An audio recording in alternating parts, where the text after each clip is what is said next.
I'm starting to remember why I don't like EKOS polling very much. Even though a lot of the new polls are showing the Conservative Party way ahead of the Liberals, I don't really care about the Conservatives being ahead in the polls. I just want high quality polls. So a lot of their new polls are showing the Conservatives up either 19 or 20 points on the Liberals. The one that they released last night shows them up 19 points on the Liberals, 42% for the Conservatives, to only 23% for the Liberals, and the NDP just holding at what they had in 2021.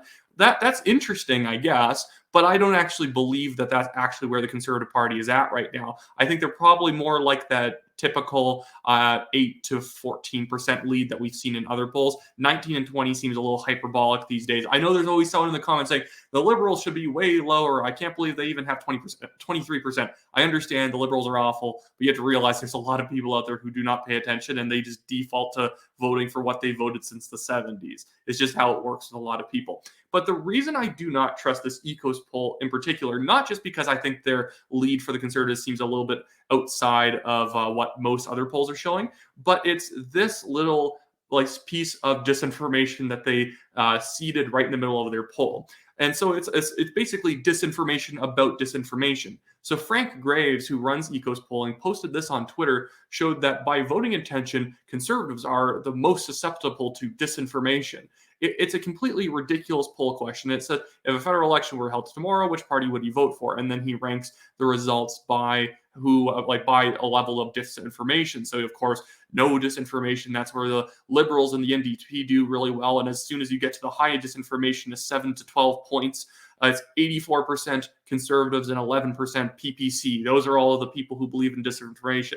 And obviously, I think what this poll question is trying to do is, even if they're showing the conservatives ahead in the polls generally, it's a little bit of a gift for the media to be able to report on how, well, the Conservative Party, by the polling data, is the party of disinformation and misinformation. The Pierre Poilievre is deeply dangerous, and he's a conspiracy theorist. Look, his own voters believe in disinformation and conspiracy theories. It's completely ridiculous. And when you read the methodology behind this question, you realize it's a fabrication. It's trying to bait conservatives into like saying things that like the media can then label as disinformation, even though that's not really what disinformation means. Disinformation is like if like the Russian government or the Chinese government was literally deliberately spreading things they knew to be lies in Canada. Misinformation is just something that's not quite right. But here's the questions that Frank Graves had attached to it. So there was a point system where there was 4 questions asked. One of them was a true statement, 3 of them were false statements, and people, whether they were saying that they they didn't believe it at all, they don't know, or they like believe it, that's what was ranking them on their level of disinformation. And so the questions that were asked were Canada's economic growth lags behind the G7 average. So that's considered a piece of disinformation, that Canada's economic growth lags behind the rest of the G7. Now, this is only technically false in the sense that Canada's GDP has been going up rather strongly year to year, but that's not taking into the account that our population is going up at a very rapid rate and it's outpacing the level of GDP growth we have, which is why we have Canadians like losing money over time, that our per capita GDP is actually falling over time. We're not exactly a super economically healthy country, yet Frank Graves in this poll shows that if a conservative said that we're lagging behind, that's disinformation. That's complete nonsense that would be considered disinformation. If anything, this is a point up for debate. Now, the second one is vaccine-related deaths are being concealed from the public. Now, I think everyone who's watched my show or any of the podcasts or read many of my articles over time knows that I'm not the type of person to get on a Twitter space and start claiming that I know 75,000 people who have died from vaccines. That's not the type of person I am. I tend to assume that the truth is far more boring than people think. Have there been people who've probably died from the COVID-19 vaccine? Probably. Almost any piece of medication, if you make anyone take it, every single person take it, would result in some deaths. And so while I understand that there's probably people out there who are like, every death over the past 10 years has been vaccine related, and that's utter nonsense.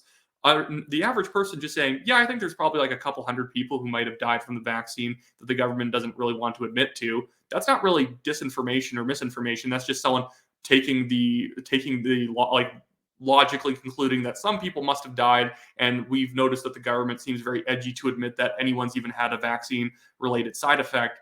again, this is not misinformation. This is just Frank Graves trying to set up conservatives by asking them questions that will seem like, if they answer it the wrong way, that they're a crazy kook who thinks, like 10 million people died in Canada because of the COVID-19 vaccine. Anyways, the third one is the right to bear arms is guaranteed in Canada's constitution. So this one, I understand that that's not correct. In Canada's charter and constitution, there is no guarantee of the right to bear arms in the way it is in the U.S.'s constitution.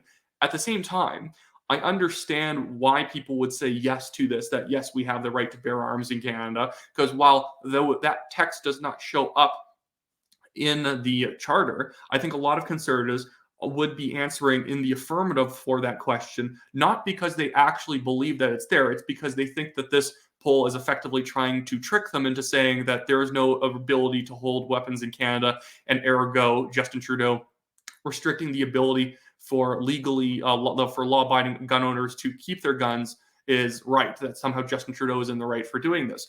That's why people are probably answering yes for that, is that they know that you have a right to defend yourself in Canada, and that obviously that should lead to some level of ability to keep and bear arms. So that's not disinformation or misinformation. That's just a vague enough question, or a question where conservatives feel set up, so they're going to answer it in a particular way so that the pollster does not, spin that result as, Canadians think that it's totally cool for nobody to be able to own firearms. Anyways, the last one, and this one is the true statement, and it said climate change is caused by greenhouse gas emissions. Well, I said that's the true statement, but that's the one that Frank Graves labels as the true statement. Does greenhouse gas emissions have anything to do with the climate and with the warmth of the air on the planet Earth? Sure, somewhat, yes. Do other things have like impacts on the climate? Obviously. But the problem is that this poll question is basically saying, is greenhouse gas emissions the only thing that Canada should be worrying about? And ergo, if you say yes, climate change is caused by greenhouse gas emissions, with no other nuance as to the other effects of climate change or the other causes of climate change, that you're effectively endorsing a carbon tax. That's why you're going to have a lot of conservatives just outright reject this, even if they might agree with it in a technical sense that yes, greenhouse gas emissions can contribute to climate change. If you fill a room with carbon dioxide, obviously that is going to be a warmer room than one that just has the standard mix of oxygen, nitrogen, and a little bit of carbon. That's obvious. Everyone understands that. It's more so that people disagree with the scale that carbon emissions have to do with climate change, which is why before the Industrial Revolution, you would have major changes in the climate over time, whereas these days we are having sort of the same looking changes in climate, yet the factor that's changed over the past 150 years is that carbon has significantly gone up in the atmosphere. It's still not that carbon's still a small portion of the atmosphere, but it's changed. So maybe it has some impact. Maybe it's contributing these days. But before humans were burning massive amounts of carbon, we obviously still had changes in climate. That's what most conservatives are taking issue with, is when you just do the blanket statement as if that's the only thing that's ever changed the climate in the history of the planet. Anyways, but the thing that I find just so disgusting about this poll question is, imagine the questions that you could ask liberals, NDP voters, and especially Green Party voters in order to set them up and show that they believe in disinformation. Ask liberals, do you think the parental rights movement is an extreme? Do you think parental rights is do you think parental rights is being used to abuse LGBTQ children? You would have a lot of liberals saying, absolutely, parental rights is a front for abusing children. It's complete nonsense. It's verifiably false that any group who stands up for parental rights is somehow pro-abuse. But that's some narrative that the Liberal Party has, taken in. Have a question where you ask all of the left-leaning party voters, define what a Nazi is. I doubt they could do it, because we've just seen that our Prime Minister does not know what a Nazi is, and they're willing to invite a literal member of the Waffen-SS to Parliament because they don't understand what fighting against the Russians in World War II means. Regardless, but you can, again, ask questions to Green Party and NDP voters about Israel. They'll probably believe in a lot of anti-Israel conspiracy theories. You'll see a lot of liberals believing that somehow the oil and gas industry is more heavily subsidized than the green energy industry. Yes, in raw dollars, technically, the oil and gas industry gets more government support, but in percentage of the actual income of oil and gas industries compared to EV and green energy companies. Obviously, green energy companies would die if they didn't get their subsidies because that makes up a massive part of their own budget, where any little bits and pieces of handouts that oil and gas companies get, which I don't support. I don't think that oil and gas companies need it, especially if we actually have a fairer regulator who doesn't hurt them in other ways and overtax them. That like it's obvious that if the oil and gas industries had the industry had their subsidies taken away, they would still survive. EVs would not, and liberals, although would assume that it's actually the oil and gas industry that's more heavily propped up, and they would probably believe that green energy is like the future and that it's a booming industry, not knowing that the vast majority of the industry is just government money at this point. The car companies who sell EVs lose money on every EV they sell. It's not an efficient product for these companies to be selling. They cost a lot. People who buy them don't want to have to buy the charging stations. And if they do, it's like $9,000 a charging station. They do not have very good range. There's like stories all over the place of people buying electric trucks and trying to drive across the US and eventually abandoning them because they couldn't get very far. This is not, but again, if you ask liberals questions around these topics, they would be considered like proponents of disinformation. But Frank Graves and EKOS obviously only touched on topics that they could maybe smear conservatives with, because that's kind of the way that they can sort of still, bail the liberals out. The media, instead of reporting on the massive poll lead, or even if they do report on the massive poll lead, they can sidestep over and say, well, but this poll also shows that conservatives believe in a lot of information, don't you know?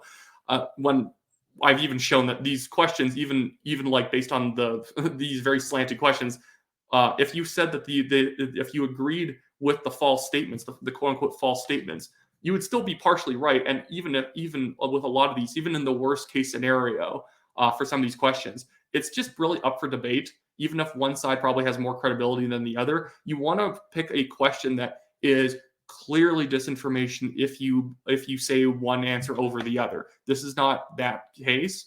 But Frank Graves thinks that if you think that like there's been no, if you think, I'm sorry, I'm having trouble talking towards the end of this video. Everyone forgive me. But Frank Graves thinks that if you think there's one person who died of a vaccine injury in Canada, that you're a conspiracy theorist and a disinformation artist. And that demonstrates to me why I do not care what EKOS says. It doesn't matter how high they put the conservatives in the polls.